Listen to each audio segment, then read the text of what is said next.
Seharian ini khotbah saya diberi tema seri keluarga. Please, jangan ketinggalan satu pun. Ini sudah ibadah yang keempat di sini. Kalau Anda ketinggalan 3 tadi itu rugi sekali. Ibadah ke-1 tadi saya bicara tentang marriage, pernikahan. Urusan pil, will, selingkuh. Peran suami istri susah untuk dijelaskan, bukan yang klise yang saya bagikan. Ibadah berikutnya tadi tentang mendidik anak. Baik anaknya udah besar maupun masih kecil, pumpung masih kecil sebelum terlambat. Pelajari dari kegagalan Daud dalam mendidik anak. Cukup mendetil, saya diulang lagi, suruh ulang lagi nggak bisa. Jadi kalau Anda kelewatan satu, kelewatan banyak. Jadi tolong nanti Anda dengarkan lewat media. Oke? Dan ibadah yang sebelum ini tadi hubungan menantu dan mertua. Yang gimana sih yang Alkitabiah? Cukup fun sih 3 kali ibadah ini. Nanti ibadah berikutnya saya khusus fokus soal ayat. Tapi yang sekarang bekerja dan menemukan cinta. Rut dan Boas, kita buka sama-sama kitab Rut pasal yang kedua. Rut dan Boas bekerja dan menemukan cinta. Bukan hanya orang-orang yang butuh jodoh ya, cinta di sini bukan hanya perjodohan, tapi intinya segala sesuatu yang Anda nikmati di hidup ini. Tetapi saya juga mau secara spesifik saya merasakan gerakan Tuhan di hati saya untuk mendoakan mereka yang belum memperoleh pasangan. Boleh tahu nggak di sini siapa yang belum punya pacar? Angkat tangan. Jangan malu loh, siapa tahu menoleh kiri kanan loh. Nggak ngerti kan? Coba sekali lagi ya, 1, 2, 3 yang belum punya pacar, angkat tangan. Banyak ternyata, haleluya. Mau cari ngapain melalang buana? Di sini banyak pilihannya, haleluya. Kasih tepuk tangan dong untuk kasih semangat untuk semua. Ya, tapi kita mesti bekerja di ladang Tuhan. Sebelum kita menemukan dan ditemukan. Termasuk mereka yang sudah menikah pun firman ini relevan.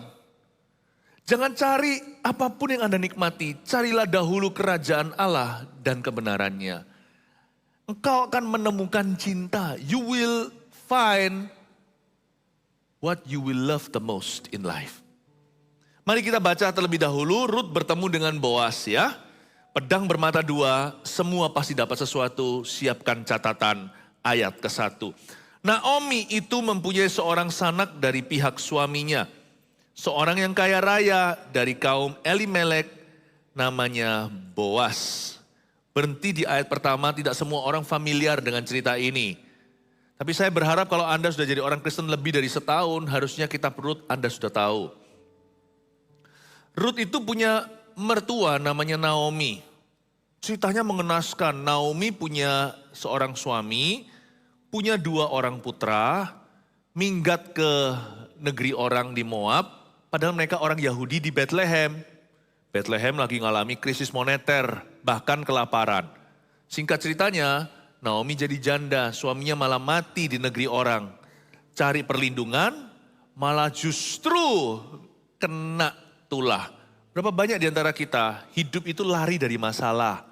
Ketakutan, pergi ke sini ke sana, malah kena.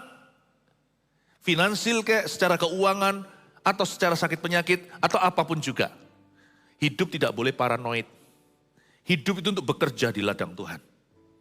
Bekerja di ladang Tuhan itu bukan berarti jadi pendeta.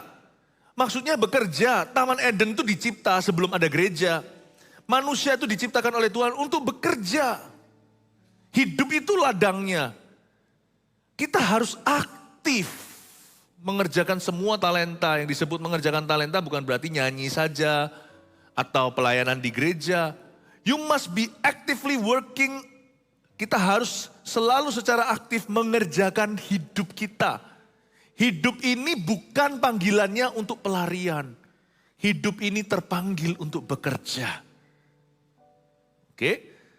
Oleh karena itu waktu nanti saya bahas ini di seri keluarga, kita akan menemukan nilai pekerjaan dalam hidup rumah tangga. Saya nggak bisa pisahkan, mau bicara soal keluarga kan nggak bisa bicara tentang sesuatu yang profesional. Profesi nggak termasuk di dalam sermon about family atau khotbah tentang keluarga, salah. Pekerjaan itu bagian yang integral sekali setiap rumah tangga. Karena itu saya dedikasikan ibadah yang keempat ini, hari ini, untuk bicara the professional life, atau kehidupan profesional setiap kita.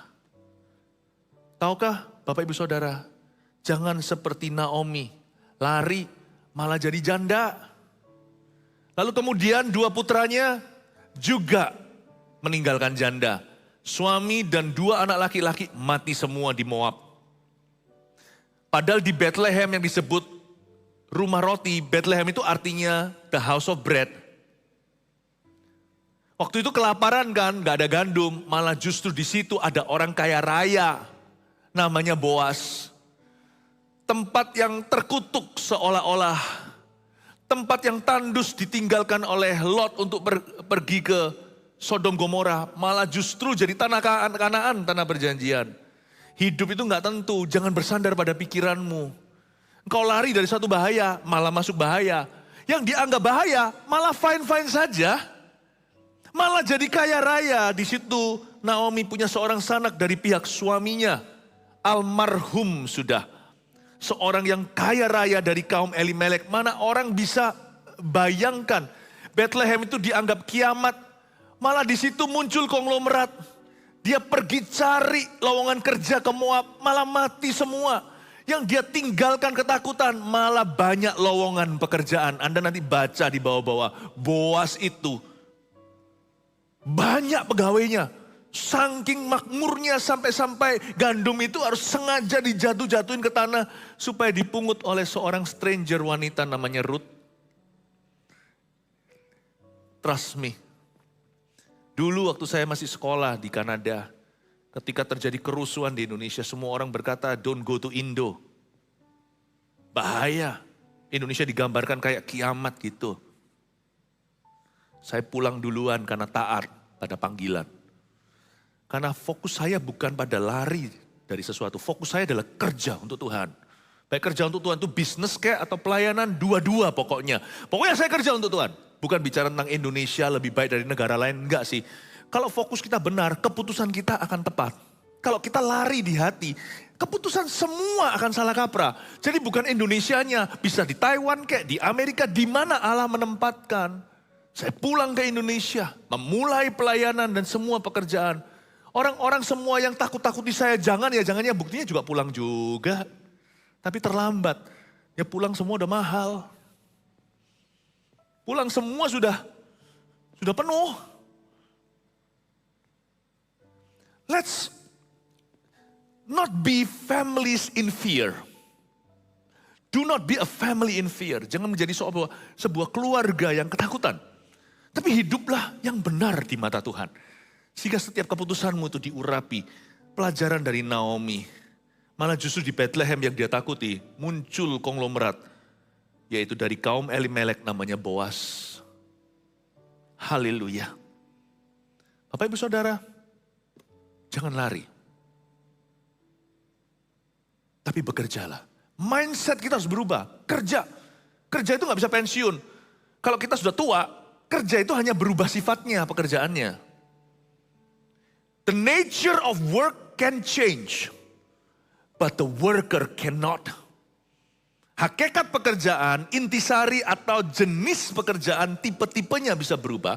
Tapi sang pekerja gak pernah berubah. Selama kita hidup, bekerjalah di ladangnya. Berikan tepuk tangan untuk Tuhan, beri semangat untuk dirimu. Mindsetnya harus work. Nah ini akan pengaruh nanti cara kita besarkan anak. Itu akan pengaruh. Siapa yang besarkan anak dengan cara gini? Lu harus cari sama yang Eugene ya. Jangan cari nikmat, jangan cari cinta. Cintakan uang apalagi, itu akar kejahatan. Arahkan anak untuk kerja. Kerjakan talenta, nanti lihat. Dia yang membawa devisa. Ini akan mengubah paradigma kita. Bagaimana kita memandang hidup. Ini worldview kita itu akan berubah. Cara pandang kita atau paradigma. Anak muda juga jangan cari cinta. Wah aku mau cari jodoh. Nanti kalau aku kuliah aku cari jodoh. Jangan. Pikirannya diisi dengan kerja sebab Hawa diberikan pada Adam ketika Adam sedang lelah after bekerja. Perempuan juga sama, jangan aku mau cari jodoh di mana ya? Meskipun bisa aja nanti dicesaukan, dikenalin sama orang. Zaman sekarang masih ada loh perjodohan dan itu oke. Oke juga. Orang-orang kuno dulu itu loh dijodohkan, jadi langgeng lagi. Sehidup semati. Yang sekarang pilihannya banyak, pilih sungguh-sungguh, jadi langsung gak lama lagi perceraian. Nah, tentu siapa bilang caranya bisa berbeda-beda, bisa kuno bahkan. Tapi kalau Tuhan ada dalam prosesnya, my goodness. Tetapi Tuhan tidak akan temukan dengan orang yang mencari, semata-mata demi mencari. Tuhan akan ditemukan oleh orang yang sedang bekerja, baik pria maupun wanita. Ketika dia fokus kepada sesuatu yang tinggi, di situ Tuhan pertemukan dengan yang namanya jodoh quality. Saya nggak hanya bicara tentang perjodohan, tapi ini juga membantu kita sebagai parents, orang tua yang melihat kok anakku. Ya, tidak ada garansi memang mujizat terjadi. Saya nggak tahu kenapa ada beberapa orang doanya belum dijawab pula. But focus on work, fokus ke bekerja. Ya, apalagi Tuhan mau datang. Ayat 2, maka Rut, perempuan Moab itu berkata kepada Naomi. Ini Rut adalah salah satu menantunya. Dia pun jadi janda. Rut, perempuan Moab itu, lakon cerita ini berkata kepada Naomi, biarkanlah aku pergi ke ladang memungut bulir-bulir jelai di belakang orang yang murah hati kepadaku. Dan saut Naomi kepadanya, pergilah anakku. Ayat 2 ini, Rut menantunya yang juga jadi janda. Jadi janda saling bergantung satu dengan yang lainnya, dua janda. Mereka pulang loh dari Moab, itu pulang dari luar negeri, kembali ke tanah air. Kembalilah mereka ke Bethlehem. Kalau saya lihat begini, pikiran daripada Naomi bukan untuk mencarikan Rut suami. Mereka berdua gak bisa mikir sejauh itu. Besok makan apa aja mereka gak menentu. Harta yang mereka bawa, orang kaya lama, ketika mereka pindah ke Moab itu, habis semua. Mungkin habis untuk pengobatan. Ketika mereka pulang kembali itu, mereka sudah jatuh miskin. Dan sebagai janda itu rugi di zaman dulu. Perempuan tidak emansipasi. Jadi kalau seorang itu janda, dia hanya bisa hidup dari diakonia. Dia hanya bisa hidup dari belas kasihan orang. You live of other people's mercy. Dan Ruth dan Naomi pikirannya gak bisa sejauh itu. Apalagi Ruth juga enggak sih. Ruth gak berdandan-berdandan semata-mata kukunya bagus-bagus, ya gak apa-apa. Namanya wanita harus merawat diri. Tetapi yang pertama-tama di dalam benaknya adalah survive. Ini yang mengundang berkat. I want to make my life matter. Aku ingin membuat hidupku itu berdampak. Ada gak ada aku di dunia ini harus ada bedanya. Itulah definisi paling embrionya bekerja. Bukan aktivitasnya, tapi tekad hatinya. That my life has to matter. Hidupku harus ada perubahan. Ada gak ada aku di dunia, di bumi ini? Kenapa ada saya sih? Harus terjawab di dalam hatimu. Amin Bapak Ibu. Ruth pikirannya, bagaimana caranya aku memberi makan mertuaku. Naomi ini sudah tua, harus makan dia. Maka Ruth memakai jalur diakonia. Dia pakai jalur yang ada. Bapak ibu saudara, kerja jangan pilih-pilih. Yang membuat stres dalam keluarga itu amarah. Sebenarnya lowongan pekerjaan kalau ada, yang membuat gelisah seluruh keluarga adalah ketika kita lihat seorang yang kita kasih, dapat tawaran pekerjaan tapi dia gak happy, itu membuat seluruh keluarga juga depresi. Gak puas hati, keluhan. Belajarlah untuk menempuh jalur apapun yang terbuka, asal itu halal. Ruth ini pakai jalur diakonia, bukan minta-minta. Dia mau kerja. Dia gak hanya antri minta disuapi. Ruth mengambil satu inisiatif untuk banting tulang. Maka Ruth perempuan Moab itu berkata sama Naomi, biarkan aku pergi ke ladang memungut bulir-bulir jelai di belakang orang yang murah hati kepadaku. Aku gak mau makan dari kemurahan. Orang tetap murah hati untuk employ saya. Tapi aku akan tunjukkan bahwa dia tidak akan employ saya atau mempekerjakan saya dengan sia-sia.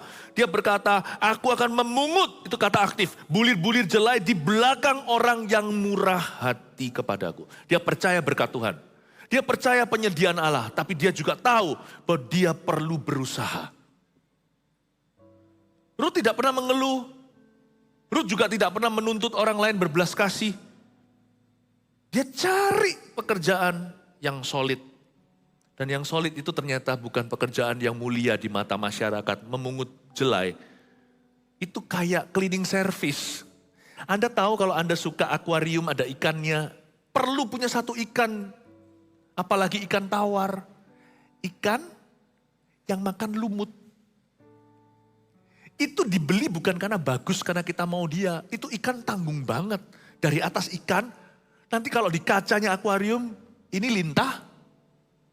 Nggak jelas. Right? Tapi kita perlu punya itu, karena dia dibayar, kita beli dia untuk double blessing. Dia memang biar jadi tambah penghuni di akuarium, tapi juga sekaligus membersihkannya. Saya beli dia sebagai cleaning service-nya ikan-ikan saya. Rut ini memungut jela itu bukan belas kasihan. Zaman dulu ada peraturan. Hukum Taurat mengharuskan jikalau orang-orang kaya yang punya ladang, kalau sampai ada yang jatuh, jangan dipungut. Itulah hukum Taurat yang baik sebenarnya. Kalau jatuh dipungut lagi nanti lama-lama petaninya encok, hanya ngambil profit kecil gitu ya. Udahlah biarin kalau jatuh-jatuh. Kan mereka nggak ceroboh, mereka profesional. Kan jatuhnya pasti sedikit. Tapi kalau ladangnya hektaran ya banyak. Jadi orang-orang miskin datang ke sana setelah panen, lalu mereka ambil sekalian untuk bersihkan. Karena itu jangan hitungan. Kalau Anda diberkati, kita diberkati, jangan hitungan. Kemana-mana kita pergi gitu ya, kalau bisa di round up.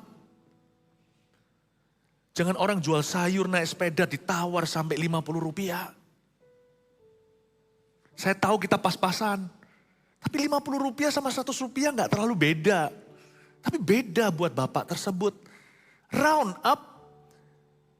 950 kasih 1000. Sekarang nggak zamannya ya 50 rupiah ya. Bahkan 875 kasih 1000. Itulah hukum Taurat. Bagus kan? Dan juga Tuhan tidak mau merugikan orang kaya. Nggak ada benefit buat mereka. Enggak sih. Tuhan tuh hargai. Setiap orang itu, orang kaya maupun miskin itu miliknya Allah.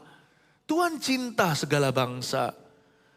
Kalau hanya berbelas kasihan, orang kaya juga bisa bilang begini sama pegawainya. Karena Tuhan bilang tidak boleh dipungut. Pastikan loh ya kalian potong gaji sama kalau jatuhnya banyak. Jangan kikir. Makanya itu Tuhan kasih benefit sama mereka. Itu ladang jadi bersih semuanya.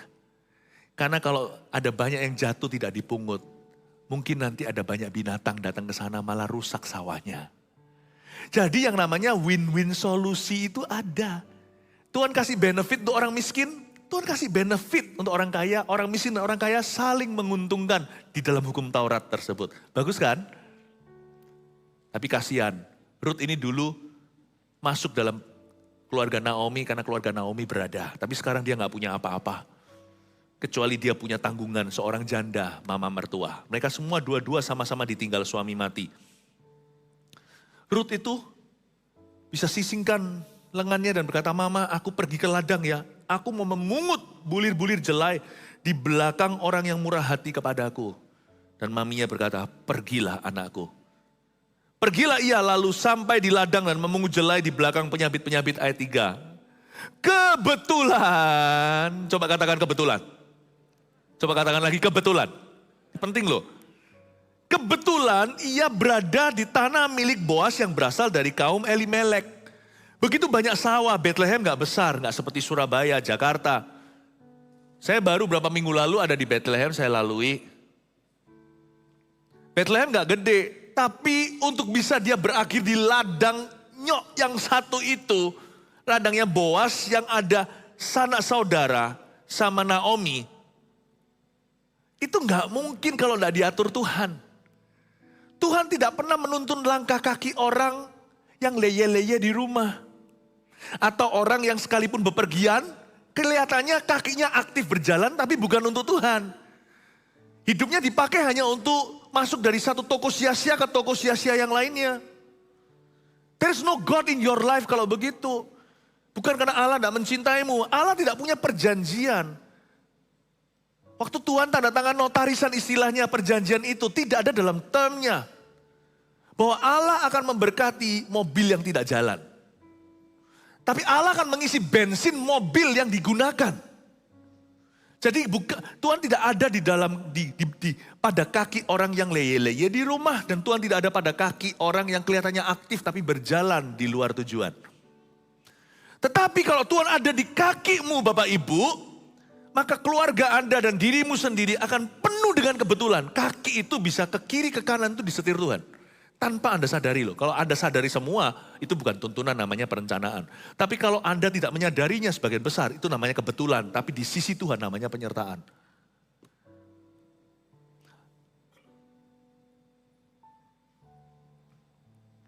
Mana tadi? Ayat 3. Pergilah ia lalu sampai di ladang pemungut jelai di belakang penyabit-penyabit. Kebetulan ia berada di tanah milik Boas yang berasal dari kaum Elimelek. Lalu datanglah Boas dari Bethlehem. Ia berkata kepada penyabit-penyabit itu, sebentar lagi eng-ing-eng, ya. Tuhan kiranya menyertai kamu. Jawab mereka kepadanya, Tuhan kiranya memberkati Tuhan. Masih bicara antara Boas dan pegawainya. Lalu kata Boas kepada bujangnya yang mengawasi penyabit-penyabit itu. Wah, ini mulai romantis nih. Dari mana perempuan itu? Who's that girl? Cai nali.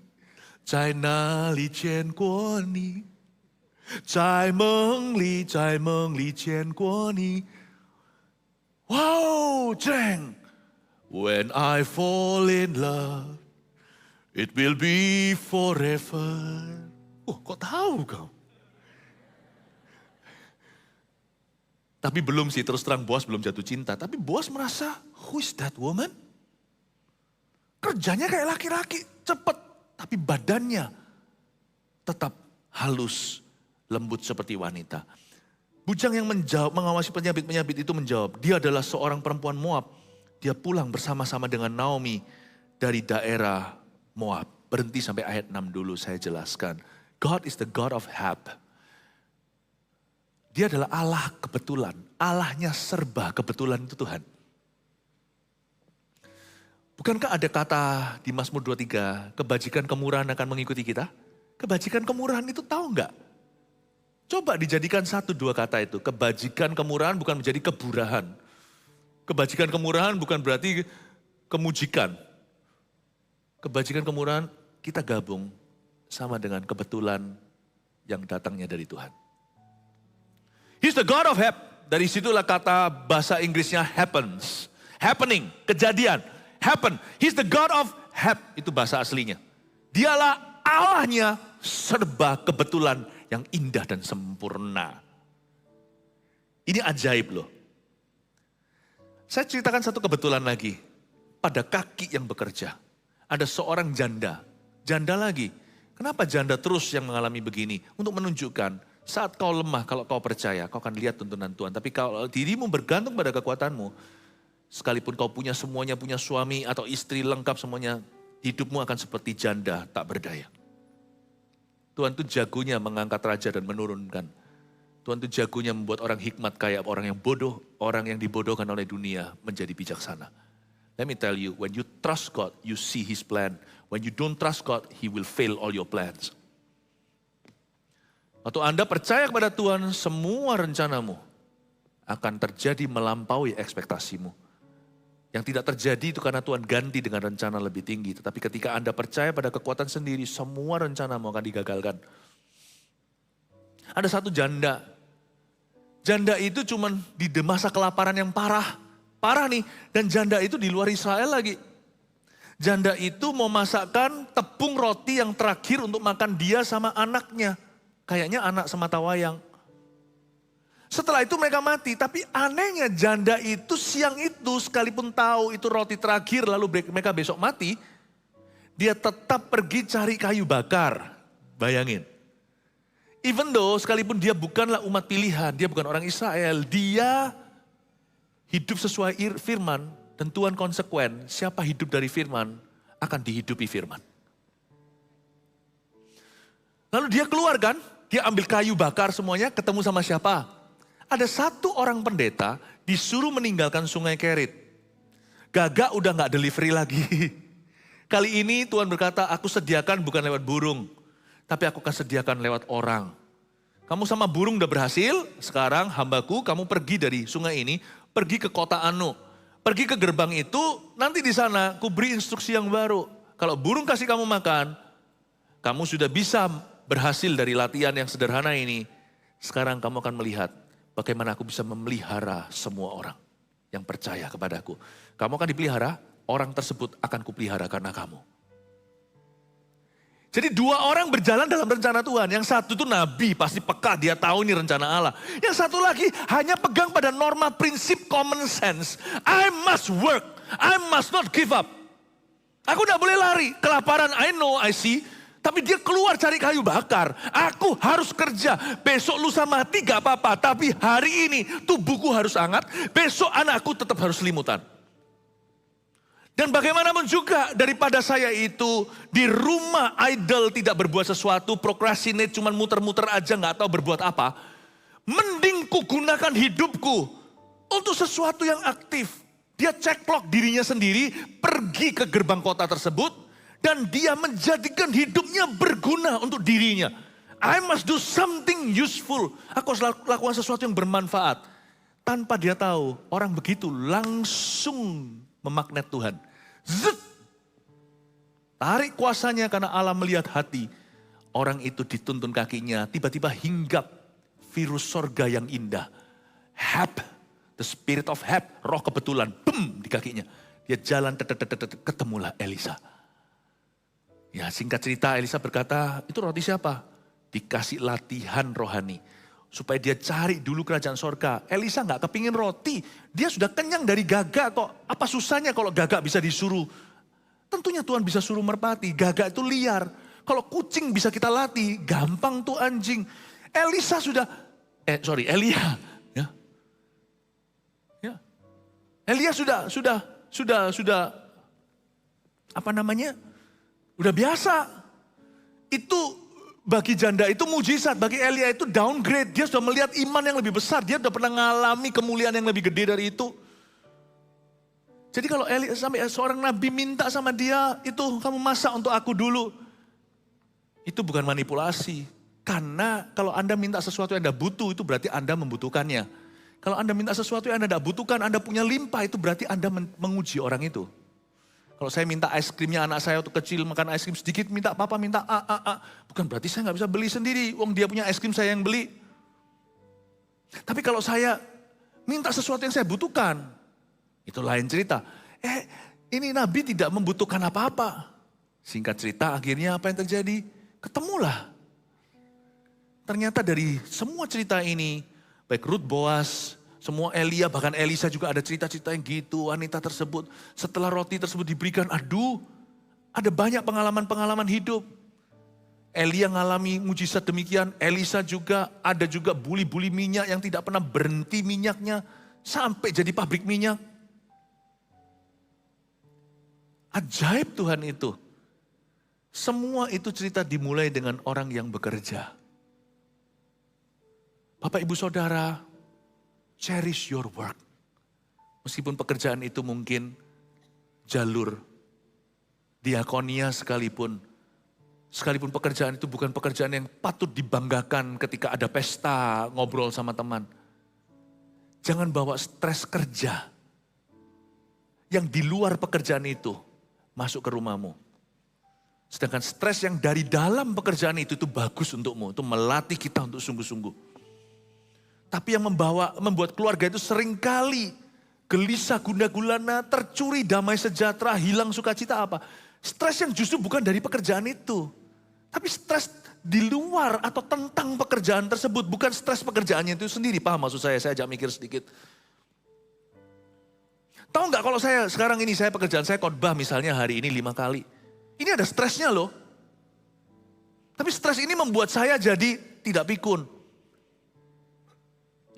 Saya terpicu, saya terpacu. Setiap kerjaan itu ada level stresnya. Gak percaya? Ganti tempat yuk. Ayo siapa berani berdiri di sini? Di depan ini ribuan orang. Langsung stres berat. This stress makes me stronger. Tapi kalau saya streskan sesuatu misalnya, jemaat mikir apa ya, mereka suka gak ya sama saya ya, nanti ada yang negatif gak sama saya ya, ada gini. Nah itu stres bukan dari pekerjaan saya, tentang pekerjaan saya. Dan itu membuat saya jadi orang yang muram dan buram di keluarga dan itu mempengaruhi seluruh ambience-nya family. Disinilah banyak ayah tidak bisa menaruh stres kerja dibawa ke rumah. Disinilah banyak ibu tidak bisa, wanita yang berkarir nggak bisa taruh itu anggirnya kena ke anak. Amin. Semoga ini membantu untuk Anda bisa menimbang-nimbang. Waktu kita baca ayat 6 tadi ya, sudah. Jadi kita lihat di sini ada tuntunan Tuhan, the God of help. Ada kebetulan-kebetulan yang terjadi, termasuk ternyata ketemu jodoh. Ajaib ya. Kalau anak Anda, mama kapan aku kawin? Kalau mereka tanya gitu, kerja nak. Ya, ada lagunya zaman dulu, anak-anak kecil SD, teman-teman saya suka nyanyi lagu. Gimana saya nggak tahu, tapi saya nggak mau nyanyikan di sini. Kedengaran aneh, kurang sopan. Intinya adalah, aku mau nikah, aku mau nikah. Atau mungkin cuma sekolah saya saja dulu ya. Bapak Ibu Saudara, do not seek love, seek responsibility. Jangan cari cinta, cari tanggung jawab. Dan itu juga mengajari kita yang punya anak untuk bagaimana menuntun mereka. Lihat ya, banyak orang dapat jodoh ketemu di ladang Boas ketika mereka menempuh sekolah pendidikan. Harus sekolah tinggi, bukan SD, SMP, SMA. Ya, ketemu pasangan hidup sesungguhnya.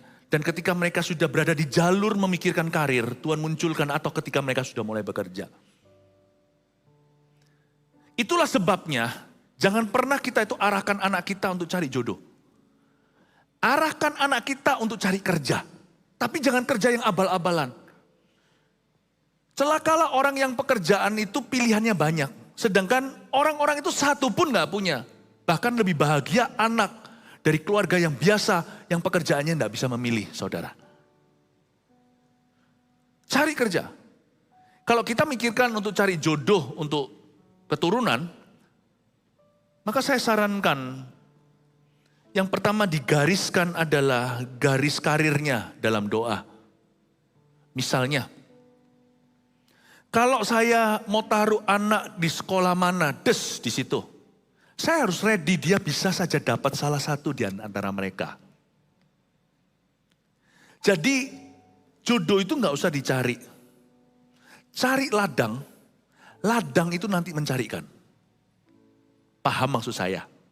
Kalau Anda tidak kepingin anak Anda menikah dengan misalnya orang apa ya? Misalnya orang apa ya? Orang Amerika. Ya, di Amerika sih luas soalnya ya. Ya jangan disekolahkan ke Amerika. Kalau Anda tidak kepingin anak Anda itu dapat jodoh yang lain agama, ya juga kita pikirkan ladangnya. Paham maksud saya Bapak Ibu? Where you send your children, disitulah dia akan menemukan. Baik itu, tapi kita tentunya tidak bisa mengontrol atau mengendalikan. Kadang-kadang juga bisa korsleting dari Tuhan. Tiba-tiba mencuat dari sana, lalu yang namanya ketemu dalam belanga. Saya tahu, tapi Bapak Ibu ingin saya jelaskan bahwa yang penting waktu kita membuat perencanaan itu, serahkan sisanya kepada Tuhan. Kita minta sama Tuhan, kasih kita hikmat jalurnya. Ya, lanjutkan dulu ayat yang ayat yang ke-7. Jadi ia berkata, izinkanlah kiranya aku memungut dan mengumpulkan jelai dari antara berkas-berkas jelai ini di belakang penyabit-penyabit.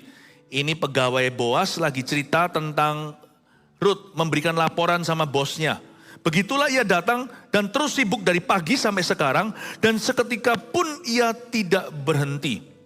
Sesudah itu berkatalah Boas kepada Ruth, dengarlah dahulu anakku, tidak usah engkau pergi memungut jelai ke ladang lain dan tidak usah juga engkau pergi dari sini.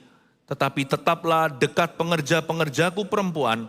Lihat saja ke ladang yang sedang disabit orang itu, ikutilah perempuan-perempuan itu dari belakang. Sebab aku telah memesankan kepada pengerja-pengerja lelaki, jangan mengganggu engkau. Jika engkau haus, pergilah ke tempayan-tempayan dan minumlah air yang dicedok oleh pengerja pengerja itu. Dari ayat-ayat yang kita baca barusan, Boaz berkata kepada Rut, kamu gak usah kemana-mana ya, kamu di sini aja dekat sama pekerja-pekerja perempuanku. Kamu di sini aja, you stay here, saya akan minta pengerja laki-laki untuk tidak mengganggu kamu. Ya, Boaz pun tidak memulai dengan jatuh cinta. Boaz itu orang yang tulus dan baik hatinya. Bapak Ibu, saya tunjukkan di sini bahwa ladang di mana kita ditempatkan, baik itu sekolah ataupun pekerjaan, itu sangat menentukan. Itu sangat menentukan. Makanya itu saya bersyukur. Gereja kita ini juga gak kurang orang-orang. Ada orang bercanda seperti ini. Seperti tadi saya tanya siapa bujangan, angkat tangan. Tidak susah untuk menemukan pasangan hidup di dalam rumah Tuhan. Kalau kita mau dapat orang yang takut akan Allah, jangan ke night club, carinya.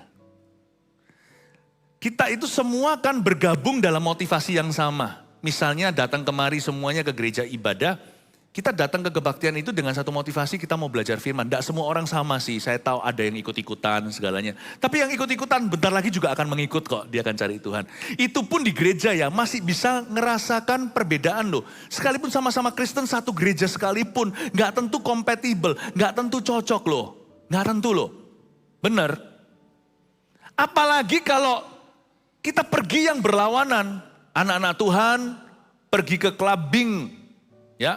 Malam ini bukan sekedar restoran atau cuman bersosialisasi, bukan, tapi betul-betul yang zaman dulu namanya diskotik gitu ya. Tempat orang-orang datang ke situ itu kan mereka kan untung-untungan, mereka mau cari orang-orang dengan maksud hati yang sama. Mereka mau bertemu dengan orang, udahlah, bedalah, tidak bisa menjadi pasangan yang sepadan. Kalau Anda tidak mau mendapatkan seorang pasangan di luar Tuhan, ya jangan keluar dari Tuhan untuk mencari pasangan. Ladang itu penting. Makanya Boaz ngomong sama Ruth, tanpa disadari nanti Boaz jadi jawaban. Boaz ngomong gini, kalau kamu mau melihat providence, kalau kamu mau melihat Tuhan memeliharamu nak, kelihatan Boaz jauh lebih tua dari wanita ini namanya Ruth. Ya, Ruth ini nanti menikah sama seorang laki-laki yang jauh lebih matang, lebih dewasa. Boaz bilang gini, kalau kamu mau melihat God's providence, kalau kamu mau melihat penyediaan Allah, you must stay di ladang Tuhan. Di ladang sini, kamu dekat sama pengerja perempuan, kamu dekat dengan pengerja yang baik-baik. Aku akan minta mereka-mereka yang hidung belang itu untuk menjauhi kamu. Saya minta supaya jangan diganggu sama tukang-tukang.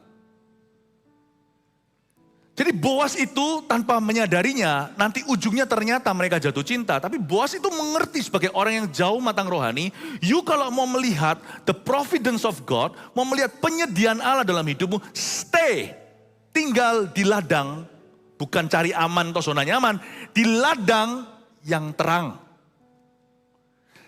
Tinggallah di ladang yang terang, jadilah anak terang, jangan menjadi anak-anak gelap yang pesta pora.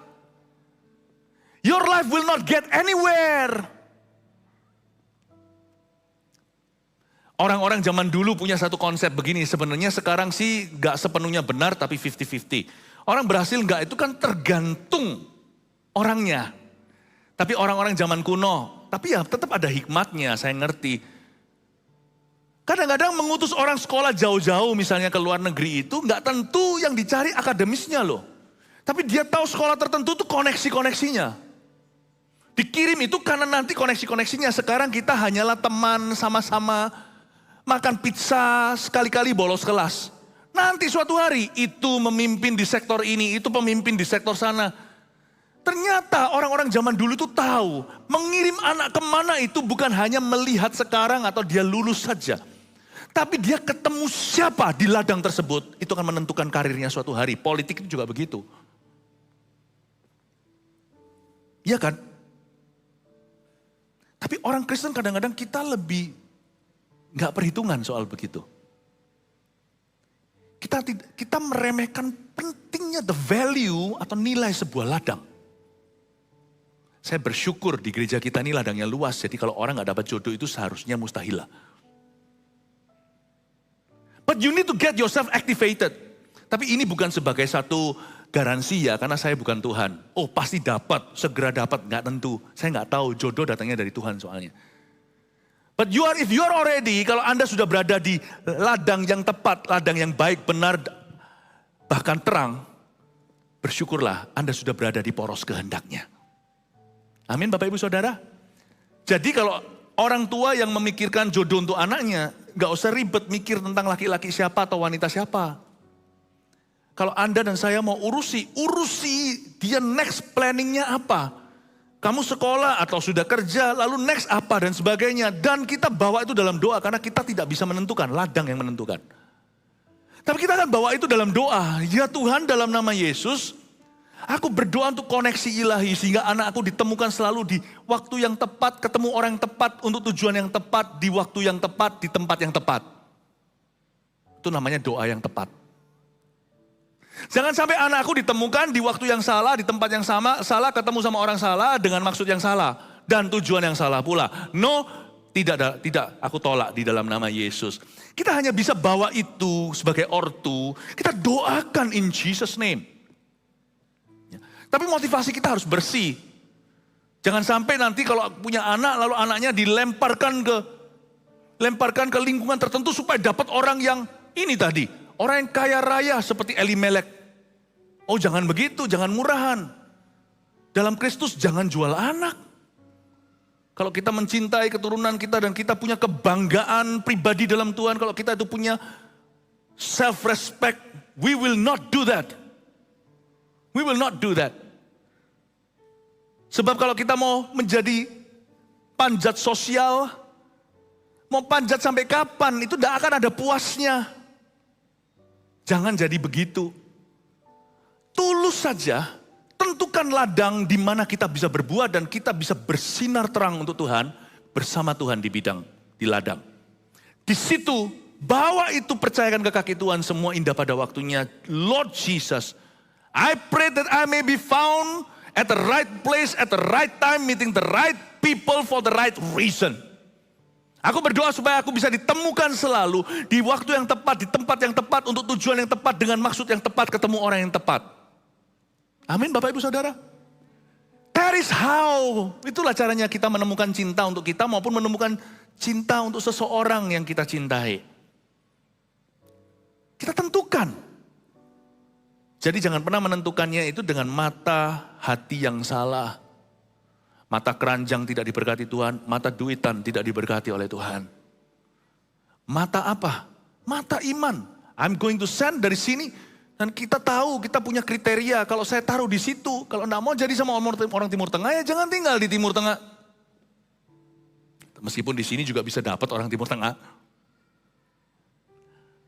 Tapi paling tidak, kalau itu sesuai hikmatmu. Kalau kedaulatan Allah siapa bisa bilang ya kan? Tapi tugas kita kan hanya membuat perencanaan, tapi Tuhan yang tuntun jalan. Tapi kalau kita ceroboh, nggak punya perencanaan, orang seperti itu biasanya nggak akan tahu tuntunan. Buat perencanaan, your life, make a plan. To work and to work all your life. Make a good plan. Amin. Saya harap ini memberkati Anda ya. Saya kasih 3 poin sederhana aja. Apa yang terjadi dengan Ruth dan Boaz? Nggak usah sampai ayat 17, saya nggak akan bahas. Sebelumnya kita baca dulu aja ya. Ayat 15 sampai 17 aja ya, endingnya aja langsung lompat. Saya langsung ke episode terakhirnya, mereka udah dekat-dekat jatuh cinta. Setelah ia bangun untuk memungut pula, maka Boaz memerintahkan pada pengerja-pengerjanya, dari antara berkas-berkas itu pun ia boleh memungut, janganlah ia diganggu.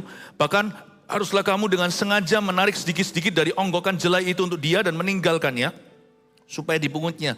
Janganlah berlaku kasar terhadap dia. Oke, ini instruksi Boaz ya. Kamu harus gini. Padahal ada banyak berkat yang Anda kira itu kebetulan, itu disengaja oleh Tuhan. Tahukah dari sini seolah-olah kejatuhan bintang kejora. Padahal dari situ Tuhan perintahkan pada malaikat jatuhkan 1 bintang ke dia. You know what? Orang Kristen disebut believer. Dalam bahasa Inggrisnya, bahasa Indonesia orang percaya. Tahu nggak di kamus saya sebagai orang percaya, saya tidak percaya kebetulan. Ada satu di kamus hidupku sudah saya hapus selama-lamanya. There is no such thing, tidak ada yang namanya kebetulan. Yang ada hanyalah kejadian, lalu keluaran. Imamat, bilangan, diulangi lagi ulangan. Menjadi sebuah patron penyertaan dan pembelaan Tuhan. Saya tidak kenal kebetulan. Kata kebetulan hidup saya diganti jadi 5. Kejadian, Keluaran, Imamat, bilangan, diulangi lagi ulangan. Kebajikan, kemurahan. Amin Bapak Ibu Saudara. Oh haleluya. Lalu ayat 17. Maka ia memungut di ladang sampai petang. Lalu ia mengirik yang dipungutnya itu ada kira-kira seeva jelai banyaknya. Seeva jelai itu berapa ya? Tadi kan cuma mungut-mungut saja kan. Dikit-dikit dia mungut kan. Ternyata dikit-dikit yang dia pungut, karena dia rajin itu, mujizat tidak terjadi satu langkah. Bapak Ibu coba perhatikan, mujizat tidak terjadi satu langkah. Ada banyak orang itu, pikirannya itu idol. Idol itu bukan idol, idol itu penyembahan berhala, itu berhala. Idol di sini I-I-D-L-E, artinya malas-malasan. Tahu nggak? Banyak orang itu berdoanya sungguh-sungguh tapi hidupnya malas. Kita nggak boleh begitu. Aku berdoa. Misalnya kita minta sesuatu, aku minta itu. Mana.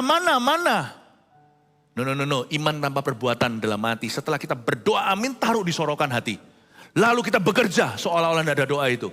Tapi waktu kita doa, tanganmu istirahat, jangan bekerja, namun sabat karena banyak mujizat.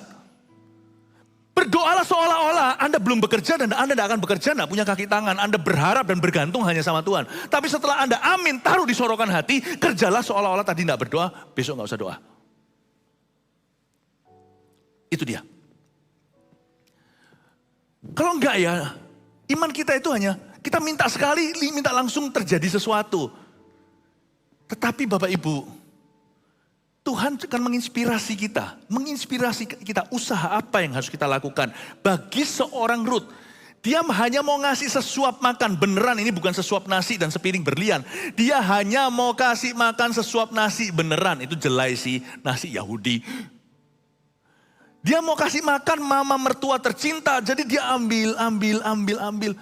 Dia nggak mengharapkan langsung ngambil, langsung 5 roti 2 ikan, langsung jadi 5.000 orang makan. Di tangannya itu membelah-belah sendiri, enggak. Dia ambil itu encok tuh, satu-satu ngambilnya tuh gini loh. Ngambil, jangan dihitung. Ada lagu dulu kalau nggak salah, bing bang bang, ayo ke bang bing bong, yuk.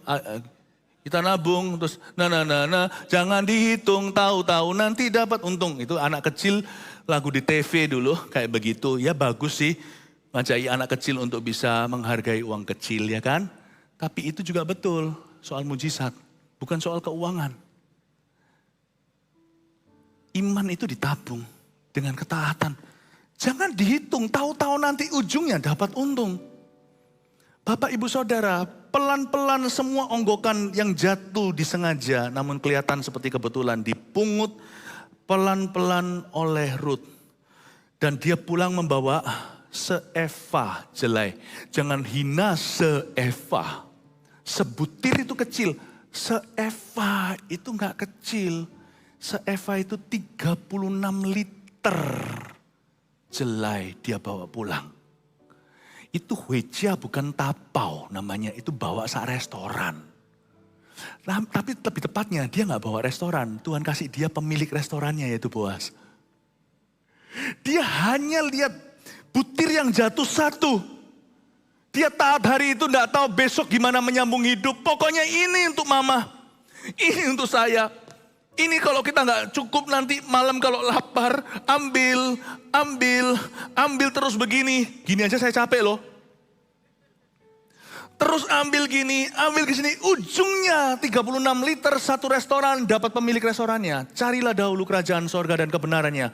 Semua ditambahkan, jangan dihitung sekarang. Kasih tepuk tangan untuk Tuhan, come on. Haleluya. Nah masalah orang adalah waktu dia lagi memungut jelai itu, dia tidak memungut destiny atau tidak memungut tujuan ilahi. Dia rasa semua ini membosankan.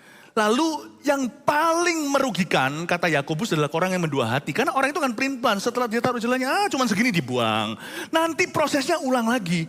Lalu pergi jalan lagi, ulang lagi. Lalu sampai di tengah ngambek, taruh semuanya, nanti menyesal. Jadi banyak orang itu kenapa enggak gede-gede badannya kalau seorang binaragawan. Karena dia bolong-bolong, minggu ini latihan berat, minggu depan 2 minggu enggak latihan. Lalu habis itu sikat mau dikembalikan semua 3 hari. Lama-lama ototnya tanya sama dia, sebenarnya keputusanmu apa sih? Tapi kalau dia konsisten, Arnold Schwarzenegger kayak gitu, binaragawan Indonesia juga banyak. Begitu terus konsisten. Yang udah gede, yang tambah gede semakin gede sampai jadi kodok gitu loh. Sampai kita jangan sampai gitu.